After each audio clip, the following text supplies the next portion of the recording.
এর আগের গল্পে আপনারা দেখেছেন যে অর্চনা কিভাবে সেই ফার্ম হাউসের সামনে গিয়েছিল, যেখানে কিছুক্ষণ আগেই তার সমস্ত বন্ধুবান্ধব মারা গিয়েছিল। আর অর্চনা এই সত্যিটা উদ্ঘাটন করার জন্য আবার সেই ফার্ম হাউসের মধ্যে যায়। আর সেখানে এবার প্রচণ্ড শান্তি ছিল।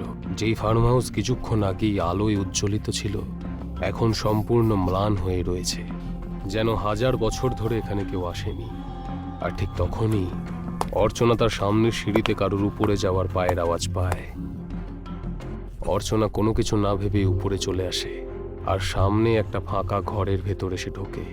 সেই ঘরও নিস্তব্ধ ছিল, ঘরের জানালাগুলো ভাঙা এবং কমজোর ছিল।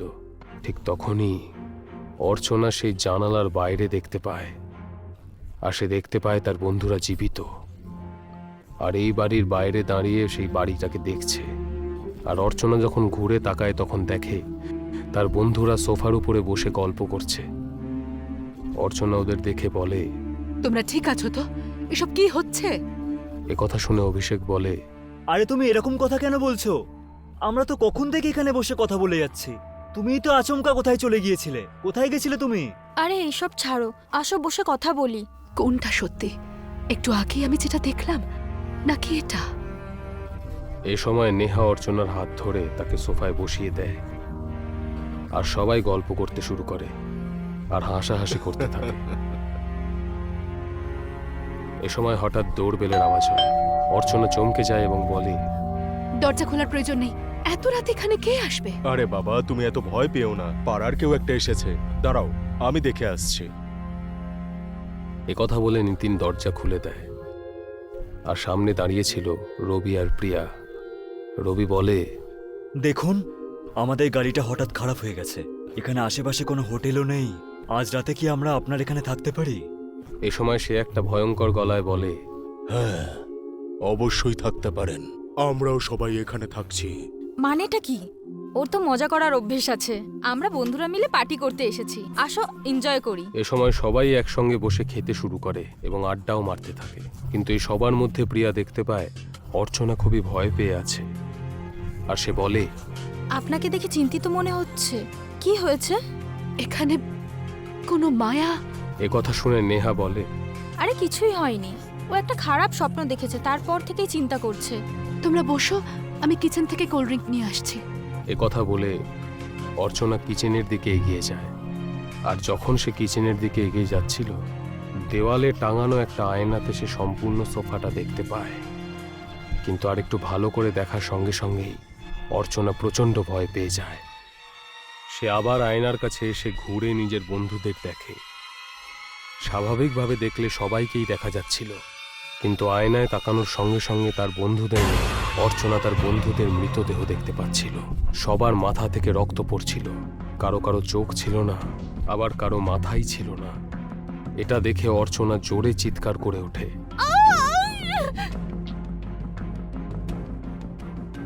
আর দৌড়ে রবি আর প্রিয়ার কাছে এসে তাদের পালাতে বলে।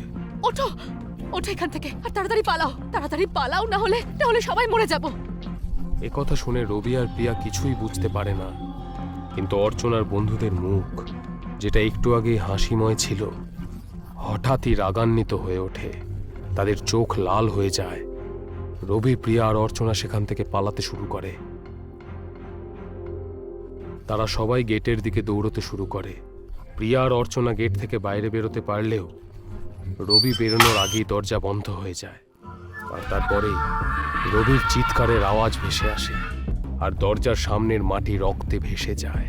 এটা দেখে প্রিয়া কাঁদতে শুরু করে, কিন্তু অর্চনা তাকে তখন আরো দূরে পালাতে বলে, আর দুজনে একসঙ্গে জঙ্গলের ভেতরে গিয়ে লুকোয়। প্রিয়া কাঁদতে কাঁদতে অর্চনাকে বলে, এইসব কি হচ্ছে? তোমার বন্ধুরা আমার স্বামীকে কেন মারলেন বলো?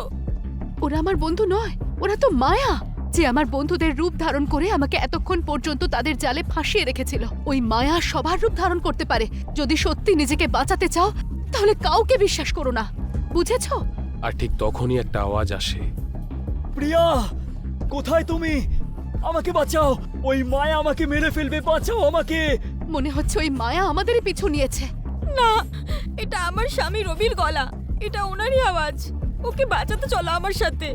এইসব মিথ্যে। তোমাকে ফাঁসানোর জন্য মায়া করছে এইসব। শুনো না ওর কথা, পালাও এখান থেকে। এরপর প্রিয়া অর্চনার পায়ে পড়ে যায় আর বলে, আমাকে সাহায্য করো, এটা সত্যি আমার স্বামী, ওকে বাঁচাও প্লিজ। অর্চনা প্রিয়ার কথা মেনে নেয় আর তারা দুজন সেই আওয়াজের দিকে এগোতে থাকে। আর কিছুক্ষণের মধ্যেই রবি সম্পূর্ণ রক্তমাখা অবস্থায় হেঁটে আসতে থাকে আর প্রিয়ার সামনে এসে বলে, তুমি ঠিক আছো তো? আমি অনেক কষ্ট করে ওখান থেকে পালিয়ে এসেছি। ওই মায়া নইলে আমাকে মেরে ফেলতো। আমাদের তাড়াতাড়ি এখান থেকে পালাতেই হবে। আমার সাথে চলো, আমি এখান থেকে বাইরে যাওয়ার রাস্তাটা চিনি। প্রিয়া আর অর্চনা দুজনে রবির সাথে এগোতে থাকে আর তারা দেখে যে তারা আবার সেই ফার্ম হাউসের কাছেই ফিরে আসছে, কিন্তু রাস্তাটা অন্য। অর্চনা বুঝতে পেরে যায় যে ও আসলে রবি নয়, একটা মায়া। তখনই অর্চনা পাশে পড়ে থাকা একটা লাঠি তুলে নেয় আর খুব জোরে রবির মাথায় বাড়ি মারে, কিন্তু সেই আঘাতে রবির কিছুই হয় না। এটা দেখেই অর্চনা আর প্রিয়া দুজনেই রবির থেকে দূরে পালাতে থাকে আর বুঝতে পারে রবি আসলে একটা মায়া। আর দুজনেই সেখান থেকে পালাতে শুরু করে। দৌড়তে দৌড়তে দুজনেই জঙ্গলের বাইরে চলে আসে। অর্চনার অবস্থা খুবই খারাপ হয়ে গিয়েছিল, সেজন্য জঙ্গল থেকে বেরিয়েই সে অজ্ঞান হয়ে যায়। আর ঠিক সে সময় তার চোখ খোলে একটা হাসপাতালে। আর অর্চনা বলে, ছাড়ো আমাকে, যেতে দাও, মেরো না আমাকে, যেতে দাও। সেখানকার ডাক্তাররা তাকে শান্ত করে আর বলে, দেখো, তুমি জঙ্গলের ভিতরে বেহুশ হয়ে পড়েছিলে। কি হয়েছে তোমার সঙ্গে? অর্চনা তার সাথে ঘটা সবকিছু বলে দেয় আর ডাক্তার সেটা শুনে সেখান থেকে চলে যায়। কিন্তু সেখানকার একজন কম্পাউন্ডার অর্চনাকে বলে, আমি জানি তোমার সঙ্গে যা হয়েছিল সেটা খুবই ভয়ঙ্কর ঘটনা।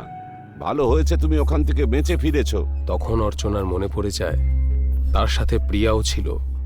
সে বলে, আমার সাথে আরো একটা মেয়ে ছিল, প্রিয়া। ও কোথায়? ঠিক আছে ও? না, তুমি ওখানে একাই ছিলে, তোমার সঙ্গে ওখানে কেউ ছিল না। কি? এটা কি করে সম্ভব? অর্চনা যেই হাসপাতাল থেকে বেরিয়ে নিজের বাড়ি যাবার জন্য প্রস্তুত হয়, ঠিক তখনই হাসপাতালে সে একটা নিউজ পেপার দেখতে পায়, যেখানে রবি আর তার স্ত্রী প্রিয়ার মিসিং হবার নিউজ ছিল, যারা 5 বছর আগে সেই জঙ্গলে হারিয়ে গিয়েছিল। এটা দেখে অর্চনা বুঝতে পারে যে রবি আর প্রিয়ার আত্মাই তার জীবন বাঁচিয়েছে।